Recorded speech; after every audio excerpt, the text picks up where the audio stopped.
Hello, welcome to episode 1 of whatever the fuck this is. Hooray! With Hal and Shannon. Yay. Yep, so welcome to the podcast, which is all it says on my calendar because we haven't named it yet. You can't see, but I'm trucking, so. We don't know what it is yet, but that's what we're here to figure out today. Oh, I've got some great ideas. Like, I love particularly like punny names.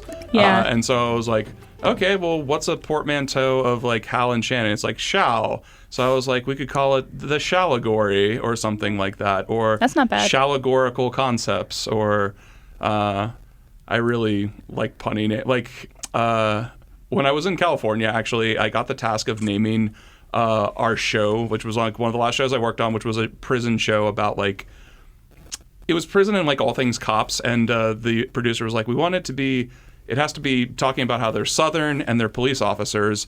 And I was like, well, what about Southern Copspitality? And everyone loved it, except the network absolutely hated it. And they ended up going with Southern Justice, which, you know. Yeah. I would have chosen Southern Copspitality, if that helps. I sold it to them as being like, imagine Joel McHale saying on The Soup, and this week on Southern Copspitality, because it's exactly one of those kind of like things. But yeah. That was it for the most part. So what ideas do you have for the name of the podcast? That was the only idea you had? Yeah, so far that but I can remember. But I feel that was good. Well, I had a couple. I don't know. I actually just thought of these today because like I've honestly just like I honestly don't know what's going on. So the first one I thought of was Hal and Shannon Proudly Resents. Ooh, okay. And which I know is kind of long, but you know you could do like a HSPR. That would be the acronym. I don't know. Oh, I got you. Yeah. Yeah, but like, oh, that's kind of funny too because it's kind of like NPR, but it's like HSPR. I don't know. Yeah, we have to speak in drab voices. So. That was actually my very first stand-up routine. That was one of the jokes I made was like the things that you talk because I worked for at the time like WITF's one original radio program, and I was like the call screener for it. And like the NPR topics I find them amusing because I feel like they're mansplaining everything to everyone at any given time. Yeah, that's NPR. Yeah. For sure. I don't know if I know. I don't listen to NPR, so I don't know if there are any female NPR radio personalities, but I feel like there aren't any. Like when I think of NPR, I think of like really old men sitting in a room like in a circle, smoking their cigars and drinking their scotch. And that's all I think about. There's actually a pretty decent number of like I don't listen to it quite as much as I used to. Damn. See, that's internalized sexism, internalized misogyny, and it got me. It got me, Hal. It did. That's this Actually, a lot of the friends I used to have here at WITF were reporters and women as well. Like most of them have moved on at this point, but I still like have a friend who's a reporter here, and she reports mostly on like environmental issues and things like that. And then like there's Terry Gross for Fresh Air. Well, see, now I feel like I have to get more into radio. It's a dying breed. So, man, okay. Well, anyway, so the next idea, off-brand ideas. That was the. So here's the thing. Please explain it. Yes, I'll explain. So, my boyfriend, Ryan, shout out to Ryan. He's a cool dude. He's a snack apparently too. He is a snack. Yeah, Pastor Ryan. Pastor Ryan. Just as a quick interjection, like I overheard somebody at the last VidJam screening who really loved those lines for some reason. And it was like a younger girl and it was like somebody was like, what does it mean he's a snack? Oh, it means he's super hot. I really love that. And I heard her like talking about it like after the screening, and I was like, that was such a cool little line. Not to interrupt. I just I appreciate that though, because this was actually the first VidJam that I got to write on. So that was really cool. So I really enjoyed that. So just as another interjection to your interjection. Yeah. Oh, fun side note too, because I didn't do any more edit work on that afterwards. John Stoltzfus, who was the like bake sale patron, actually just recently, shout out to John because he's an awesome filmmaking friend. He's actually going to re-edit it for us. Oh, interesting. He asked for all the footage and he just wanted something to edit. I'm like, I'm too busy. You can go for it. Because really, like, you guys turned in for that VidJam. So much content. It was a 15-minute movie. And there were so many funny things that didn't make the list, specifically, like, in the interview period, too. Yeah. So much stuff got cut. I remember somebody... I forget who I showed this to, but somebody didn't understand what Gary's role in the movie was because there just wasn't as much of an introduction with him. But Yeah. I still feel like you could have figured it out if you wanted to. But Well, see, but that's hard to know because, like, we were in it. We filmed for, 9 hours for an 8-minute film? yeah, that was a rough pretty shoot crazy. that day. No, but it was fun. I had a great time. But like I said, I really did enjoy writing on that. So it was really, I loved when I was watching it in the theater and, like, people laughed at my jokes. And I was like, fuck yeah. Like, I'm a good comic. I don't know. You are a good comic. But so yeah, off-brand ideas was the other one. So I was going to tell you, see, this is ADHD at its finest. So Ryan, my boyfriend, has a sister named Shannon. So when she and I are both at events, such as this weekend, his aunt and uncle had their 40th wedding anniversary, and they were like, someone go get Shannon. And I was like, here I am. And they were like, no, we need Shannon. And I was like, yes, not the store brand. You need the brand name Shannon. So that's where I got the off-brand ideas because I'm off-brand Shannon. Aw, that's cute. So that was it's kind of a niche joke. It's fine. Off-brand and no. Nope. I always try to make words into words that shouldn't be words. No. It has like a 10% success rate. What percent? Like 10%. That seems generous. Okay, more like 2%. But when it hits big. It's just you end up with words like off Shannon or something like that. Right, yeah. It's like, well, we don't want to off Shannon. Yeah. She just started a podcast. Like, man, she's got so much going for her right now. I feel like this is a problem with me, particularly with just because like my first foray into comedy was improv, and like the whole deal with improv is they tell you just to react honestly and say whatever you want, which you find out who's racist pretty quickly. Well, yeah, but I do that. I just say things. Like even at work, like I don't think before I say things, and oh my god, I've been coming off as super sassy. Not gonna lie. Something actually happened in our office today too. Like one of my coworkers is sick right now. He doesn't have any more sick time, so he has to come into the office. Oops. And he was talking about the Chloraseptic he's taking. He's like, oh, it's great. It numbs everything, and I can't feel anything back there. And I interjected, I'm like, oh, I wish there was a Chloraseptic for my emotions. And, and as soon as I said that, like everything got quiet, and I said out loud, I'm like, how? Why did you say that? Somebody was like, did you just question yourself saying your own thing? Why not just not say the thing? Speaking of which, my next idea was depression vacation. Aw. Because, like, you and I are two depressed people, but we're getting together, getting some serotonin in the room, so it's like our depression vacation when we hang out. Aw, that's nice. Warm, uplifting, and possibly funny, depending on the situation. Exactly. So that was another idea. So I don't know. I like these significantly better than my one idea. So the Shalagory. Yeah. I like that one too, but maybe we'll make that a bit, like in the podcast. Like, here's a Shalagory. I don't know, but I like it. I know it's a funny word, but it's not like it doesn't properly display the emotions of what the podcast should be. So right, exactly. Yeah, I like all of your ideas significantly better. The last one I have is recovering gifted kids. I don't know if you're familiar with the concept. Explain to me what a gifted kid is. Oh, I would be happy to. Yes. I misunderstood what you were saying, and I realized I know exactly what you said. Right. So, like, when we were, because what happens with mentally ill people is they start off as really smart and, like, mature children who turn into really depressed adults. Mm-hmm. So I thought, like, there's this big thing right now on TikTok about like, oh, I was a gifted kid and now I have mental illness. And so I just thought like, oh, you know how like people are like recovering drug addicts, like Hal and I are recovering gifted kids. I don't know. It raises your expectations of life to the point where they can't possibly like compete.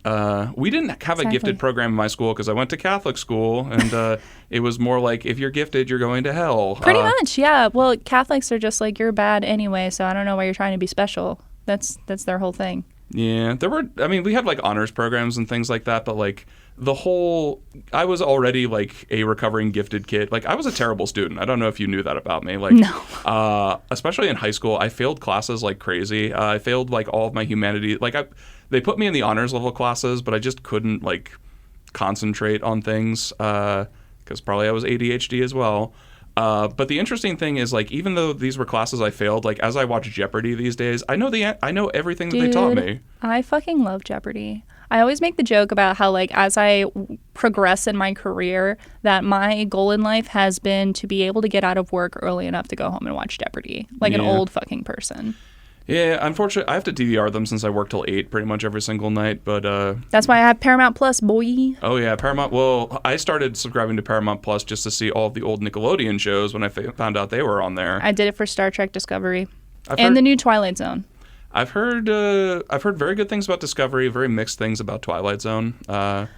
But I should probably watch both of them because they're good shows. They are really good. And I love Jordan Peele specifically. I loved Us. I loved Get Out. Those were really good films. And I've always been a big fan of like the classic Twilight Zone. And then I was a fan of Black Mirror when it came out. I fucking miss Black Mirror. When are they coming out with another season? I feel like Black Mirror, like, their best episodes were so good, but that last season they put out was very underwhelming. Like, a very unpopular opinion, I liked the Miley Cyrus episode the best.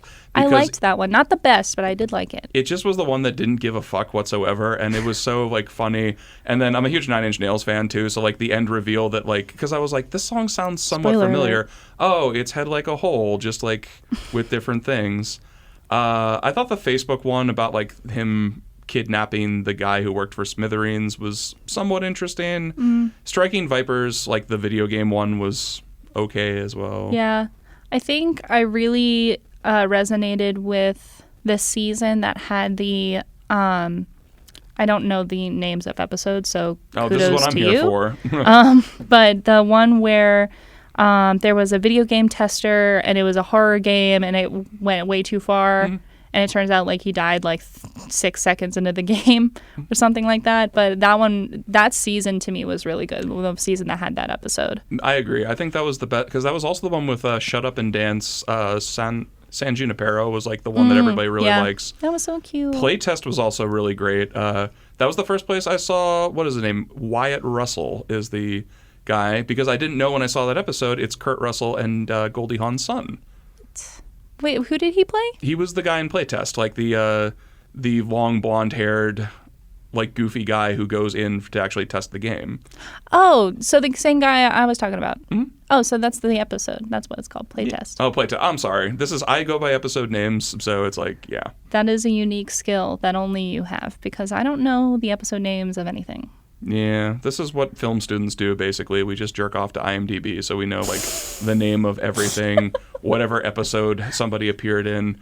I remember there was a show called Undergrads I was really into, and there was, like, one of the characters on the show was just, like, a pretentious, like, every college film student rolled into one.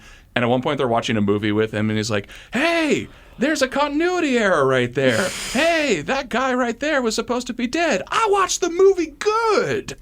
And that's actually kind of how film students do. Like, I feel like it's constant one-upmanship to be like, ugh, I noticed that continuity error. Ugh, this is out of... Yeah, see, that's why I didn't major in film, so I wouldn't become a snob. It's also ruined my porn-watching habits, too, because, like, you notice little things in porn that you shouldn't notice that are, like, continuity errors or boom shadows or...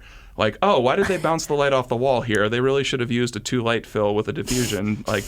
on this guy's dome. And now Hal can never watch porn, guys. The poor man. This is what happens to an ADHD film student who's watching porn. Yeah. He just gets distracted by the boom shadow, and yeah. There was a porn that I watched once from like the 90s, and this actress in it just kept making this sound like a goose being strangled. And I can't ever forget that. That's just in my head now. I feel like everybody has these stories with porn that you just like come across something that's so weird it just like stays with you forever, like the goose, like you were saying. So that's it. Now I can never watch porn again. Unless there's geese. Oh yeah, those Canadian geese too. They're real jerks. I have a fun story about geese. Ooh, tell me your story about geese. So I used to work for AMC Theaters. For a movie theater. Well, it doesn't matter. I don't work for them anymore. And the theater I worked at always had Canadian geese. And it was to the point where, like, the geese would be on the roof. And, like, if you were in the theater, you could hear them, like, flip-flapping their feet all over the roof and also their honks. And so I was looking up ways to get rid of geese. I actually asked our pest guy because he was coming from an unrelated issue. I was like, dude, what can we do about these geese? And he was like, bro, they're federally protected. I was like, fucking what? They're federally protected? He was like, yeah, dude, you can't like pest control geese because it's illegal. And I was like, that's fucking wild. So I was on Google, like, trying to figure out ways to, like, deter geese. So, like, you know, they have all sorts of different things. Like, you put up something that looks like a predator and stuff like that. Well, it turns out a couple weeks after I did this and was inquiring about how to get rid of geese that some motherfucker showed up and killed 13 geese around the theater and just dumped their bodies in the creek behind the theater. Oh, you didn't even cook them. You can get 1 to 5 years in jail per goose. Are they like immigrant protected status because they're Canadian geese, or like? That's a good question. But what I'm getting at is like some person risked 15 years in prison to kill all these geese. And then I'm like, oh shit, what if they look at my internet history? Because I'm like trying to get, like, there's a pattern of me trying to get rid of the geese. And I'm like, oh my God, I'm going to be suspect number one. Shannon, did you hire this guy to kill the geese? Did I put a hit out on these geese? Yeah. So I don't work there anymore. $1 to $5 per geese. $1 for every potential year you might get in prison for killing a federally protected Canadian goose. Exactly. Yeah. I've always been, this is a strange admission, I'm kind of afraid of Canadian geese. I am too. They're very scary. And, you know, when they're near creeks and water areas, that means that they're nesting, and that's when they're at their most pissed offedness. One bit me when I was riding my bike past it and one of its, like, fawnling, or whatever you call, like, a baby goose. Well, that'll just teach you not to exercise. Yeah. That was your first mistake. But it's like, so whenever I run with my one friend, we encounter Canadian geese all the time, and she's fearless. She just, like, plows through the Canadian geese, and I'm kind of like, I'll get behind you. Please don't bite me, They're Mr. like Goose. half my size. They, like, their head comes up to, like, my waist. Mm-hmm. That's fucking scary, dude. Yeah. That's like a tiny person. Those geese. But that's interesting. I had no idea that geese were federally protected. Neither did I. I thought I could just have this pest guy just pop them off, but he was like, nope, that's a federal crime. That's a felony. And I was like, okay. Did you ever find a solution to your goose problem, or? No. Then the pandemic hit, and I couldn't work for the movies anymore. Yeah. But, I mean, killing them did a pretty good job. I did not kill the geese, federal government, but it's amazing how effective killing is at solving your problems. Yeah, right? Why isn't the rest of the world keyed in on this? I know. I read this short story by Neil Gaiman about recently, and that's why it made me think of it, but about like hiring a hitman to kill people. And have you read that? No, I've read a lot of Neil Gaiman, but I don't recall ever hearing about this. So. It's in one of his short story collections, Smoke and Mirrors, and this guy like hires a hitman, and he's like, I just want one guy dead, but then the hitman keeps convincing him. He's like, well, we have a deal for 5 men, 10 men, 15 men, like we have bulk prices. And then the guy like eventually gets to the point where he was like, what would it cost me to like just kill everyone? And the guy was like, nothing. Somebody just needed to ask. Ooh. And I was like, oh, this man's a genius. I love to read, man. Yeah, that's somebody I've gotten a lot more into recent years too. Like very similar like background, well, sort of similar to Neil Gaiman is Clive Barker. Like although known mostly for Hellraiser stuff, he actually has a lot of really good other stories out there too, which are very much. I feel like him and Gaiman are sort of like connected almost in some level because he even mentioned in one of his Clive Barker mentioned in a recent book I read by him in the foreword that Neil Gaiman's very first job working in anything was actually writing the interview questions for the behind-the-scenes documentary for Hellraiser when they were shooting that in the 80s. And I'm like, well, that's a really wonderfully random first job for a future writing legend. That is really cool. I also started listening to The Sandman recently on audiobook. I've heard the audiobook with James McAvoy is fantastic. Oh my God, it is. And I was so against, like, I love Sandman. Like, I've read, I have all the omnibuses, and I've read the first 2 countless times. And when somebody said they were doing an audiobook of it, I'm like, how's that going to work? Like, half of it is in the graphic story, but... And I was worried about that too. I just didn't have access to the graphic novels. Like, I don't own them. And I have Audible, so I was like, oh, well, I can listen to them for what I'm paying for Audible, and it's the same thing. And it did turn out really, really good for a graphic novel adapted to audiobook.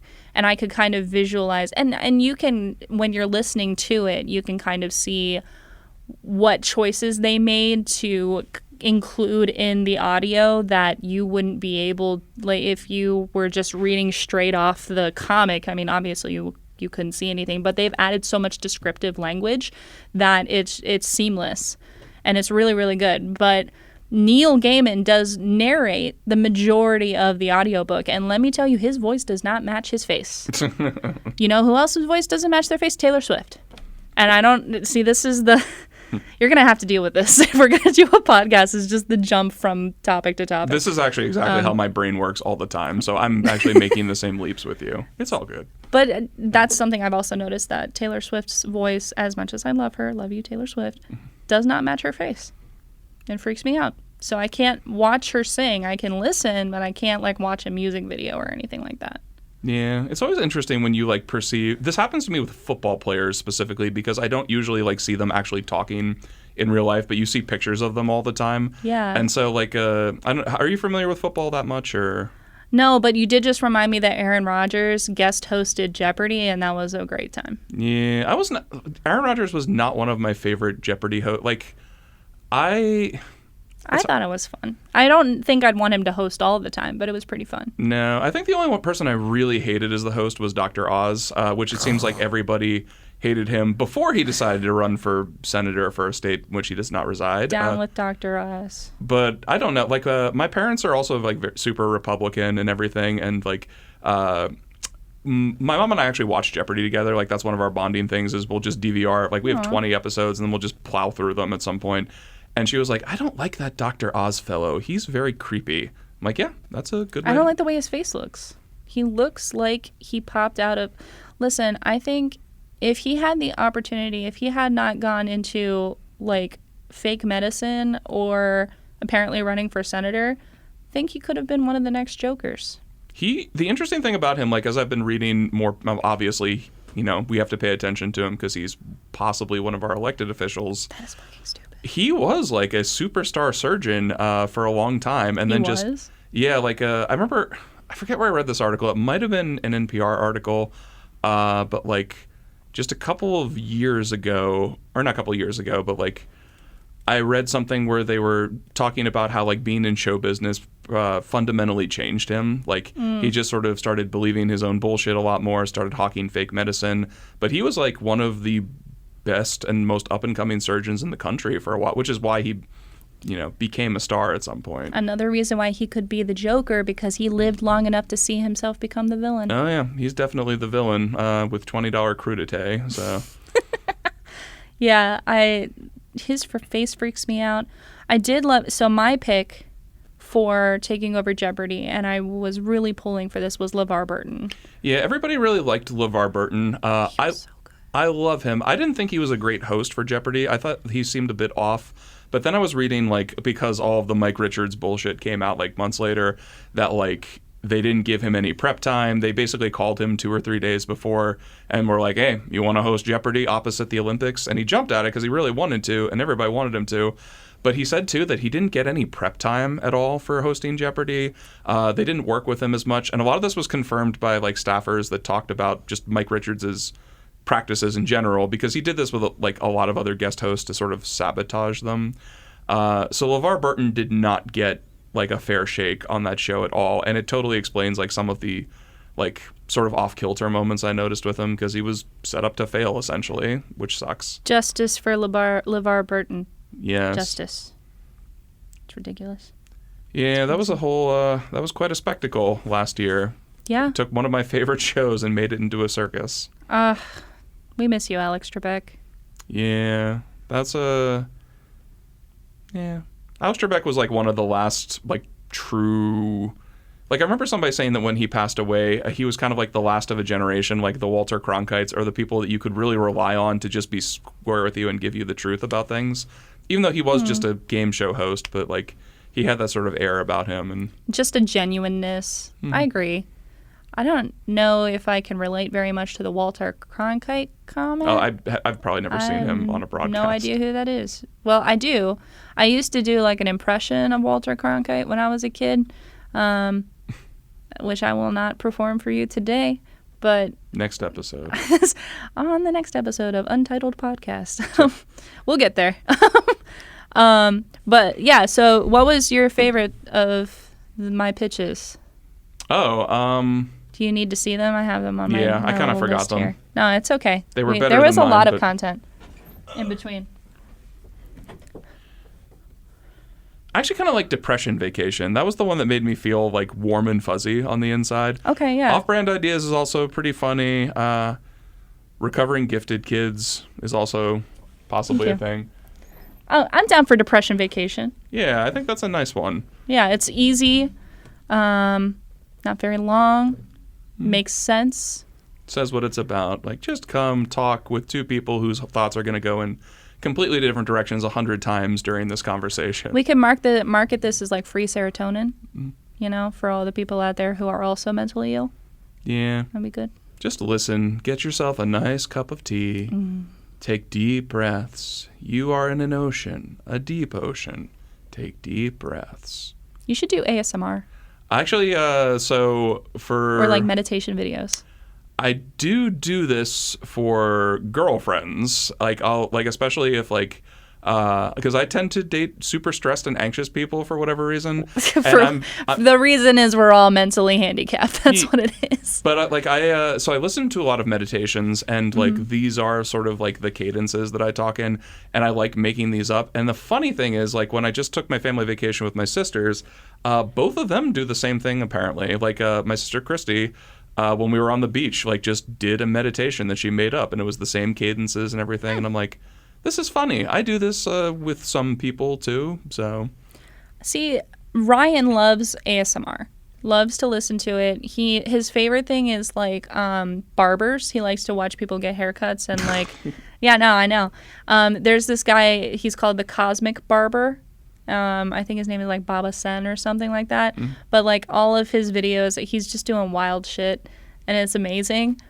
But like another thing that he likes to listen to is like the whisper ASMR, and those drive me bananas because like the S's and the consonants are way too harsh for me when it's in a whisper. So I'll be like sleeping in the bedroom, he's not ready to go to bed, and he's sitting out in the living room listening to whisper ASMR, and I have to come out there and be like, turn that shit off. I want it gone. I want it out of here. I feel the same. I have a person that she listens to, like the kind of white noises she likes to listen to are a lot different. And one of them, it sounded like a plant that was on a ventilator that was dying inside of a half like watered hydroponics unit. That's so specific. It sounded horrible. It sounded like wet death for a plant.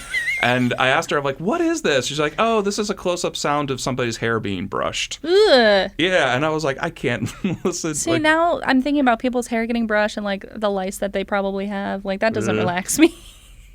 Yeah. It's very hard for me to get relaxed, even with like things that should relax me.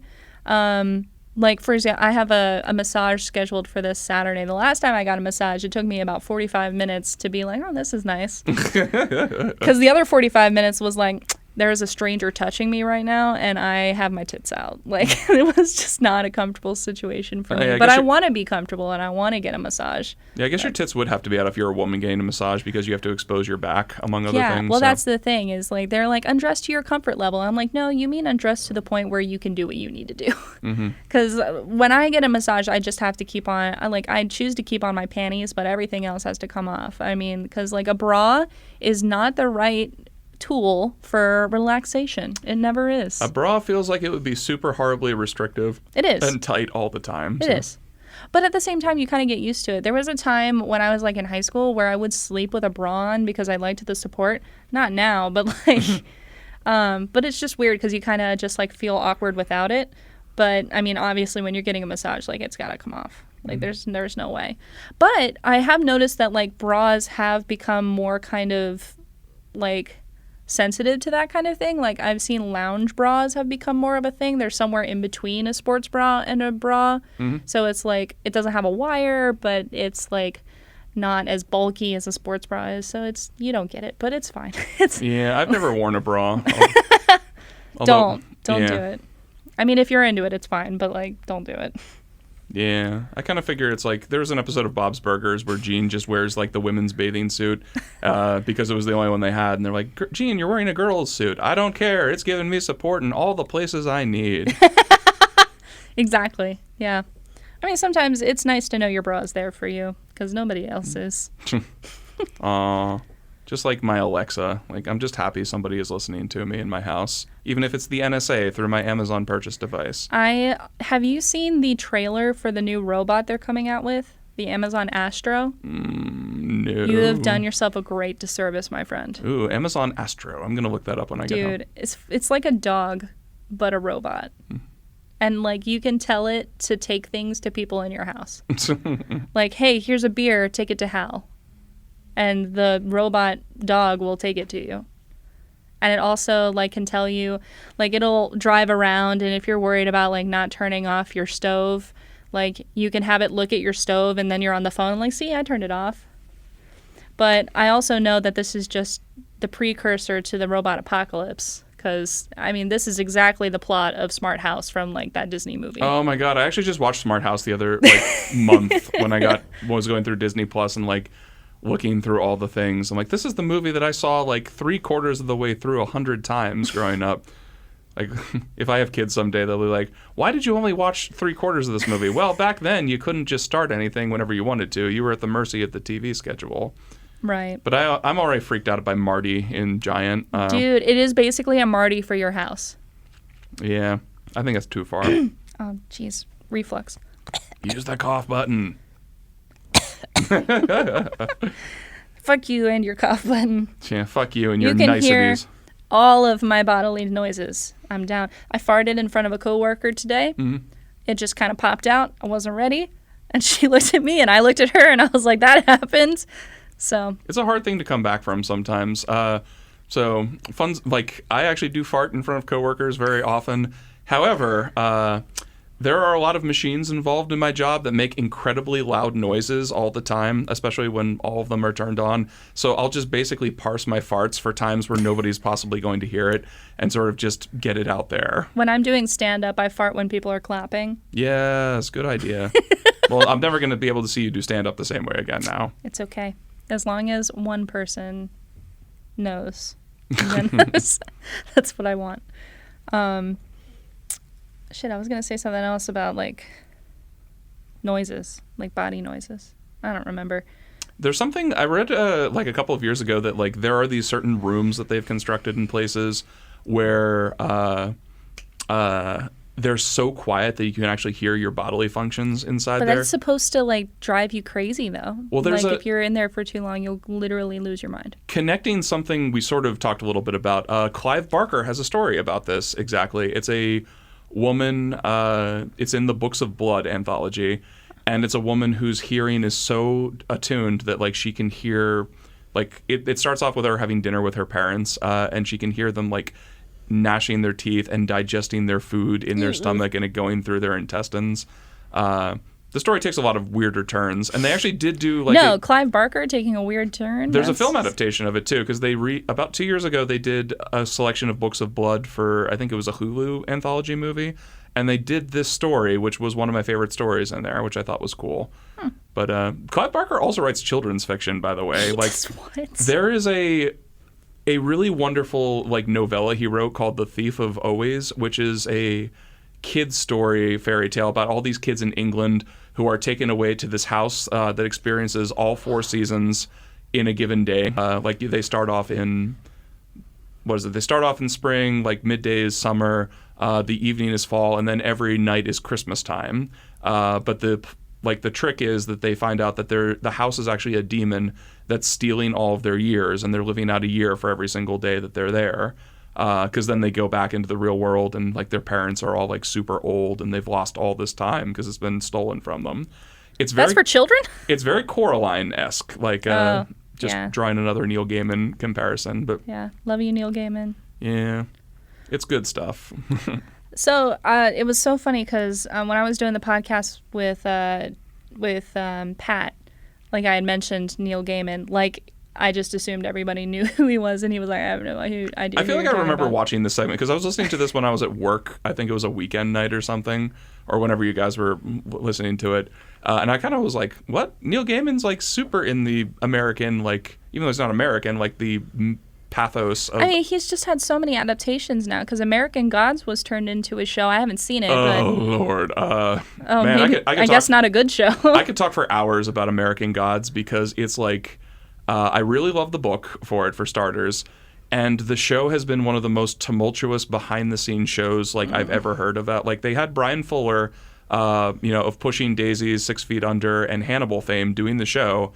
And the first season is actually very good. Like, they did a good chunk well. He got good people.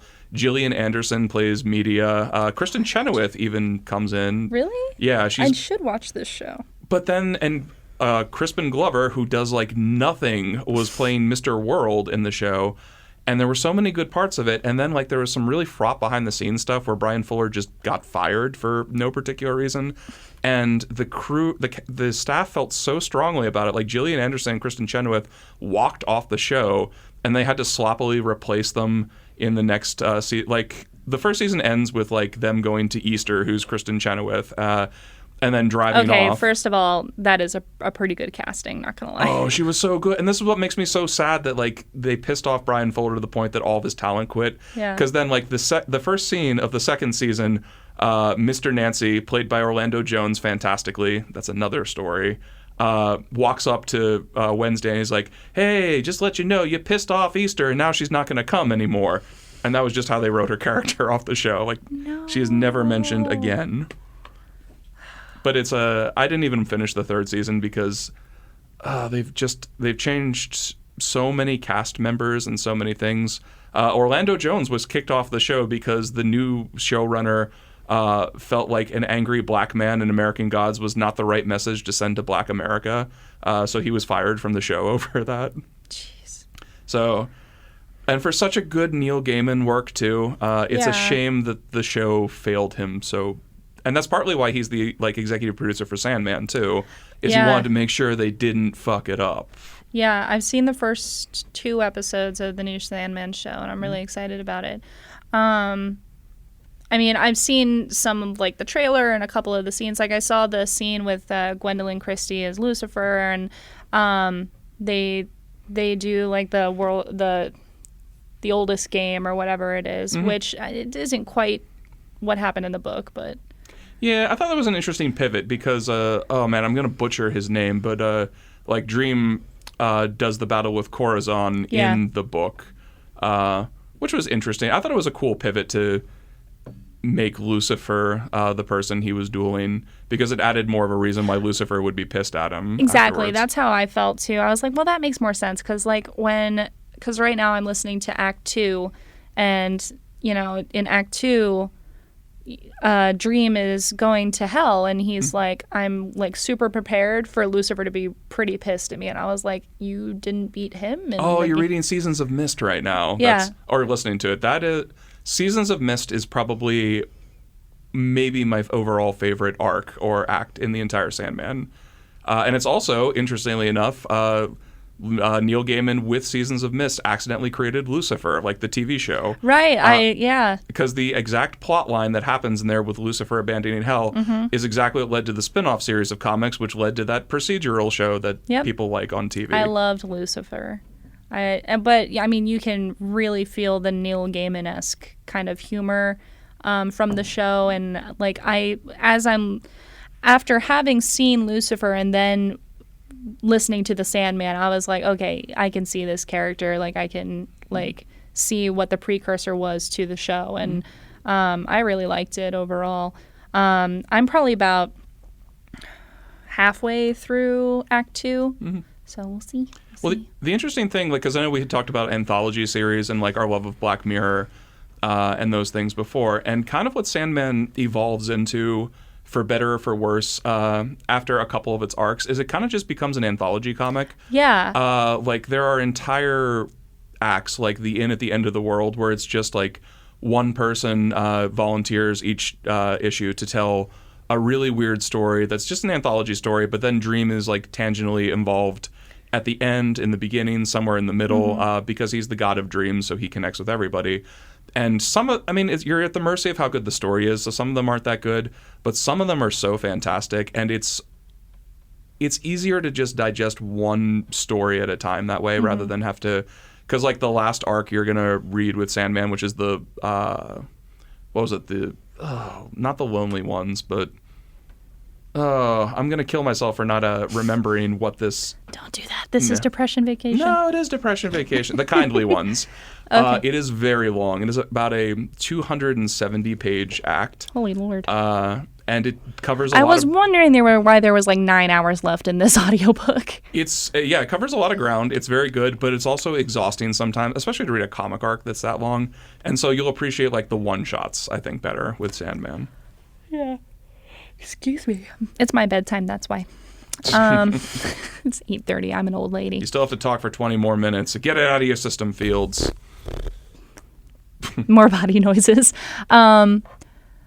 What was I going to say? So I did kind of notice that in Act 1, like when he's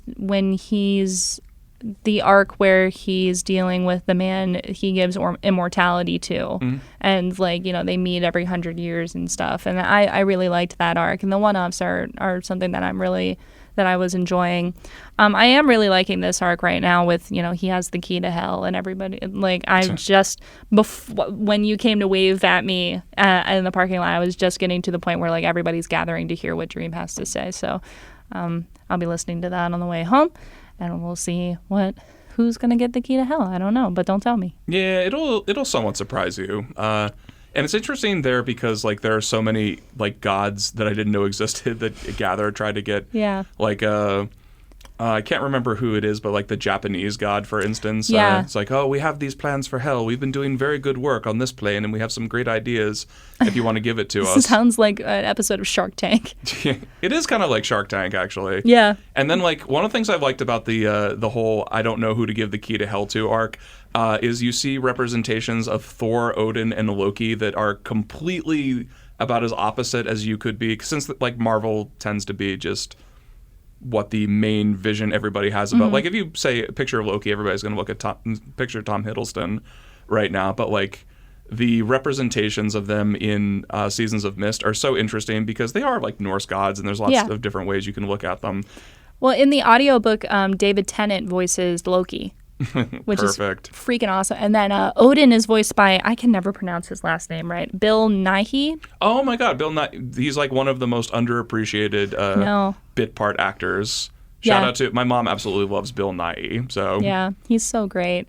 And and his voice is just so iconic. Like you hear it and you're like, yep, that's him. I always think of him as Sean's dad from Shaun of the Dead, or stepdad, because that was the first thing I saw him in.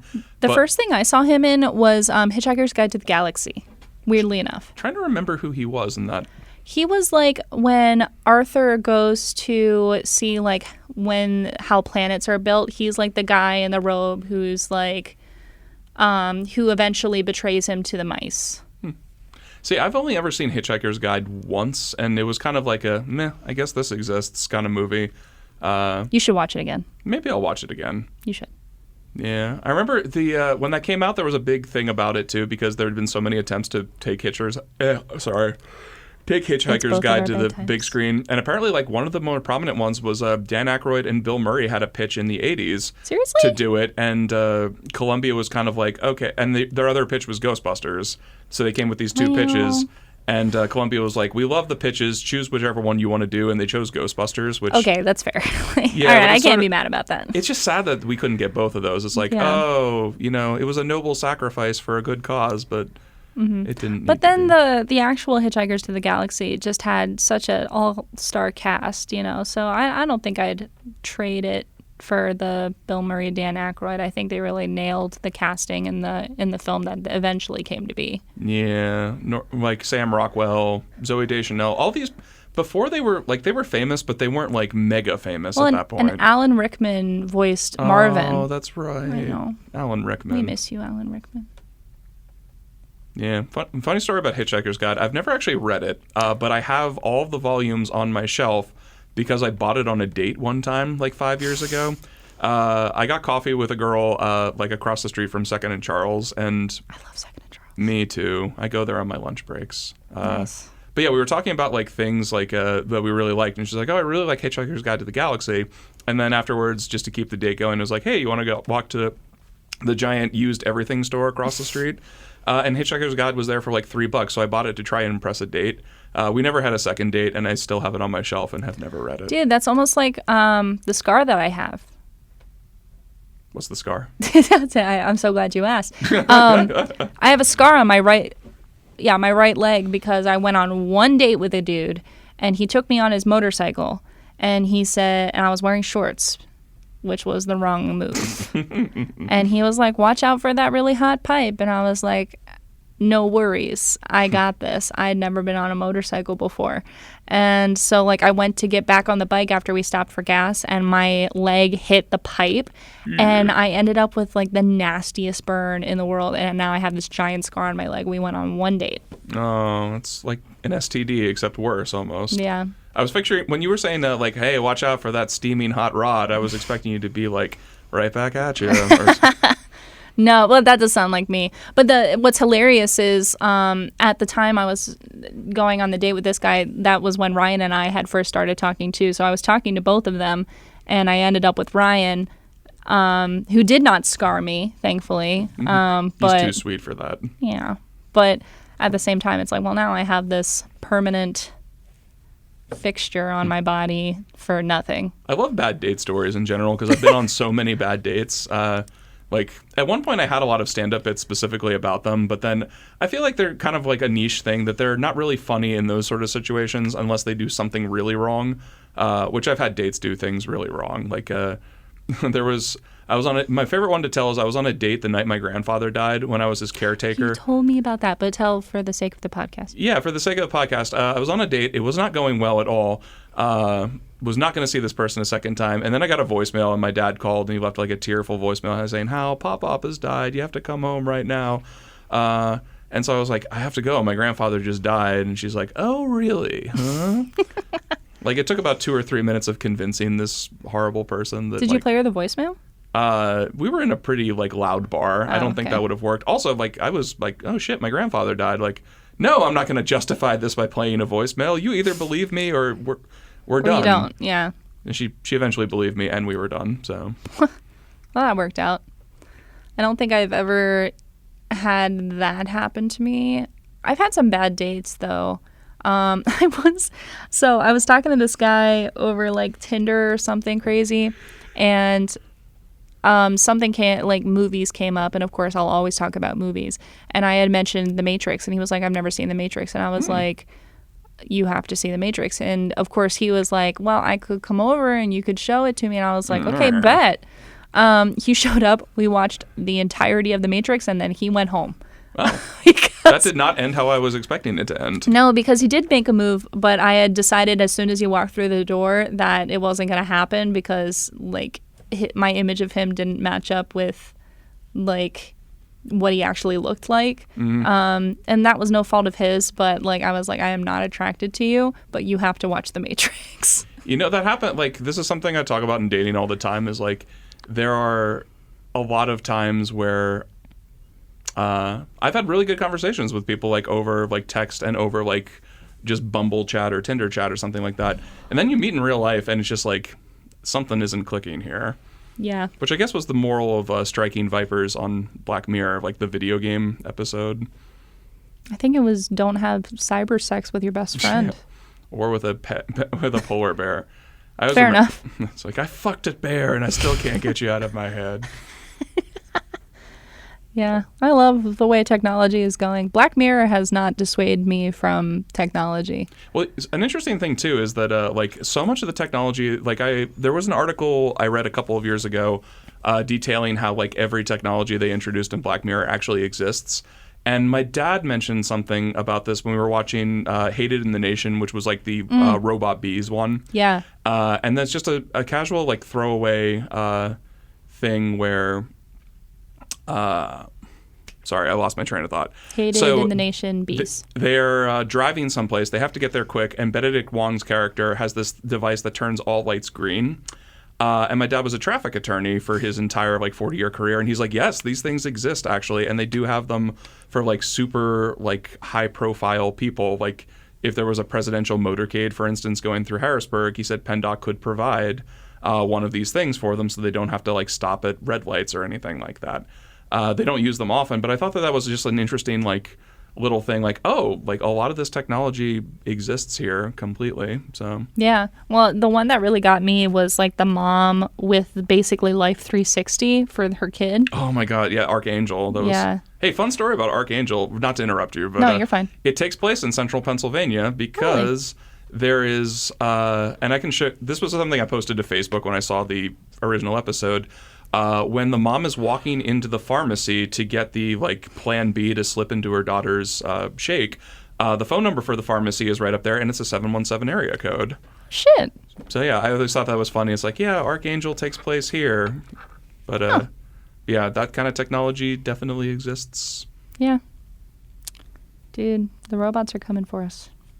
I always tell Ryan to be nice to Alexa.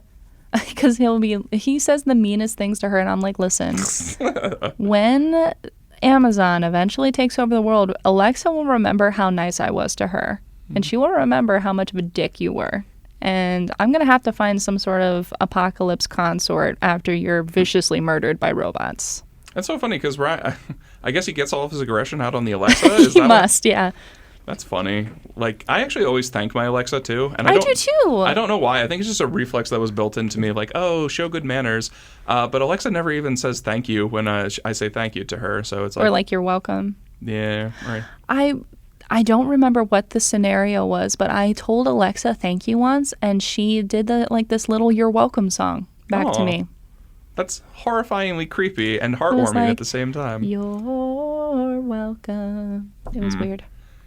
Yeah. I actually have so I don't know why I haven't done this yet, but my Alexa has I have an alarm that goes off at 11:40 every morning, which is when I need to leave my house to get to work on time, and it's called a get the fuck to work alarm.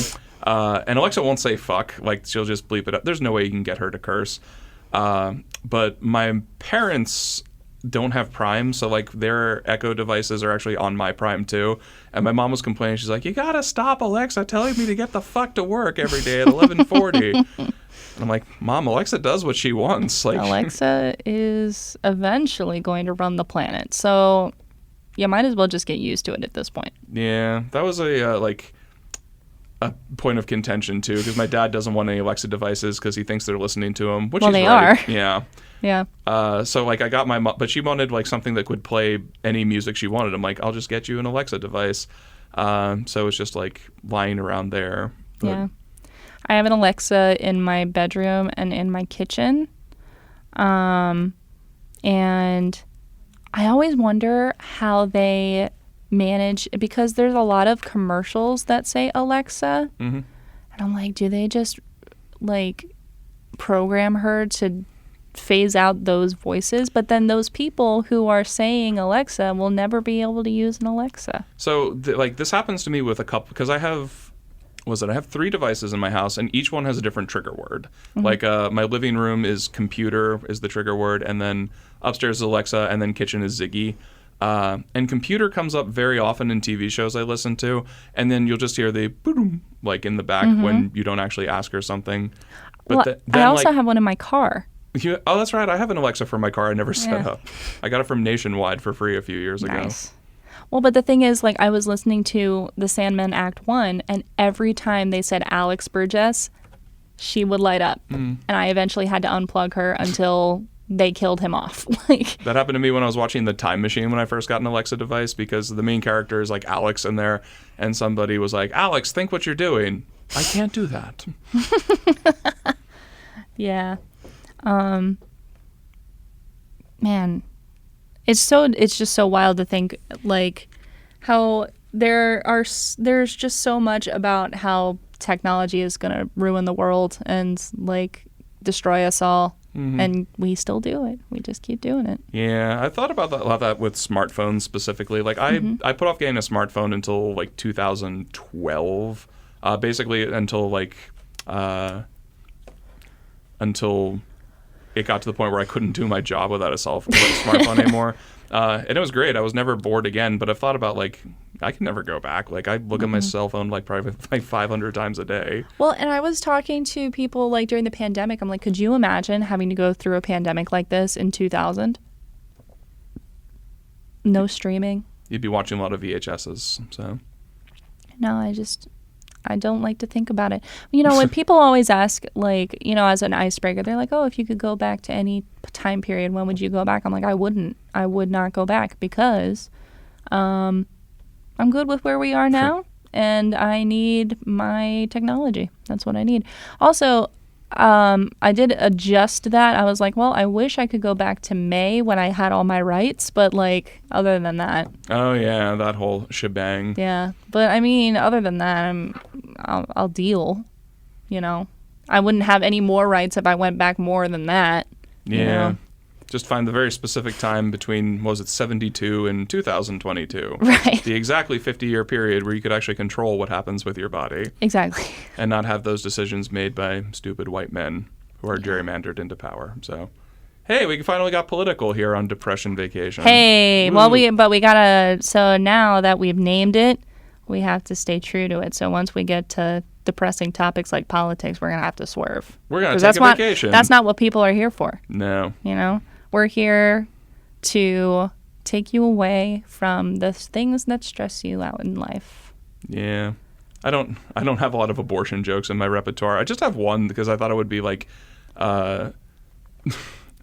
like the most horrifying place I was thinking, like, for a super Christian would be an abortion clinic.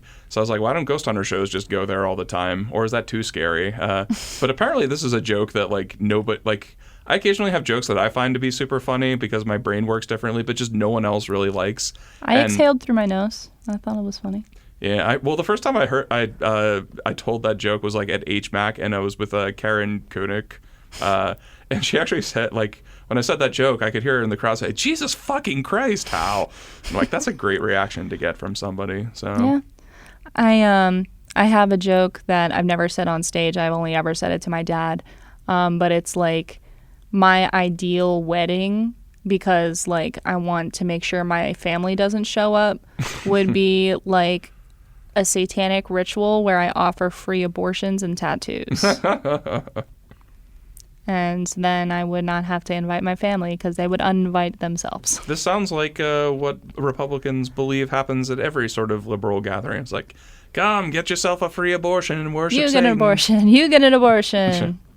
You just got some guy, like, doing flash abortions, like flash tattoos. Yeah, there was one of the best Simpsons bits of all time in their, like, election episode is the Bob Dole talking to people. It's like, abortions for all. Boo. Okay, no abortions for anyone. Boo.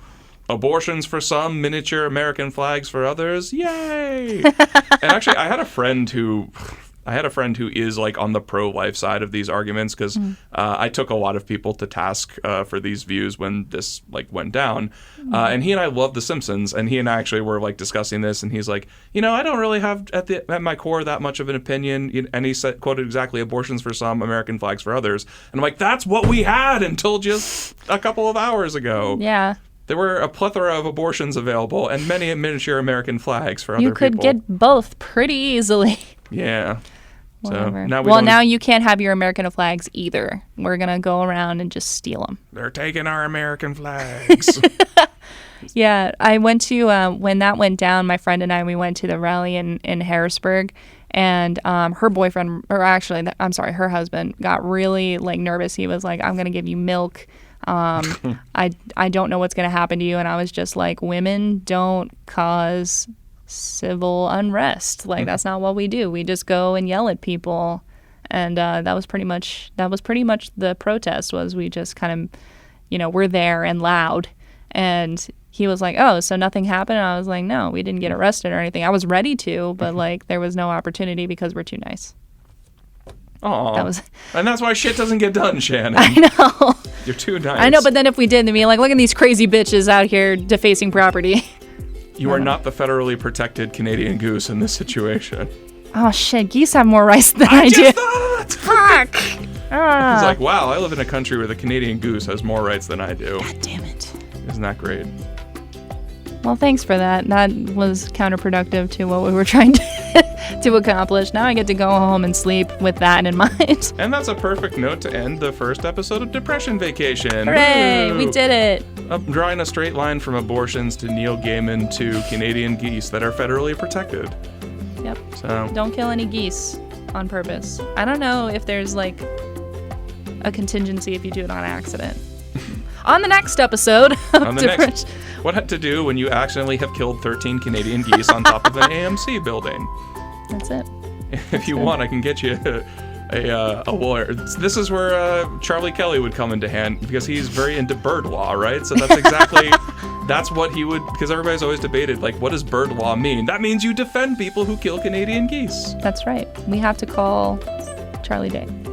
All right. Well, thank you, everybody who's listening. Thank you. Thank you. We'll be back. This has been Hal. And Shannon. And this has been apparently Depression Vacation. Depression Vacation. What up? See you next time.